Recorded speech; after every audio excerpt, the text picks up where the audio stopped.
Hello, welcome to the Eagle 6 Airsoft video. We're going to be testing this AK74 NGRS. So it's the U, and this one has got a. So we've tested it at 314, so it's right up on the limit on 2.5s. We've set the range for on this one, and we've tested it on 2.5s. We've got a level 4 internal kit, which is.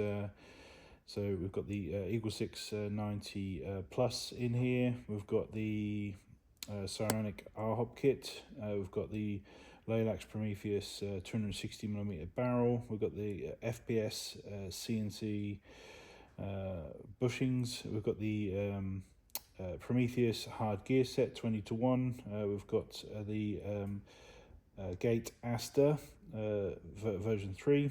We've got the Action Army motor 30k. We exchanged out the Titan that was on the build because that was incorrect. That shouldn't have been on there. We've also got the swapped the Titan, the Lonex A1 motor over to the Action Army. We just get on a lot better with those, and yeah, it's just a much easier shim for us. We've also got the IF wood kit for the AK74, which is the wood grip and the wood handguard, which is obviously really nice, so it's quite good. Hopefully they do wood kits for the 47 soon. We've got the obviously just built it up. That's a level 4, and we're just ready for testing now, just to make sure everything's all working.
Lovely little gunsies, love them, one of my faves, and yeah, we hope you enjoy. Any problems, let us know, but otherwise have fun. Thank you.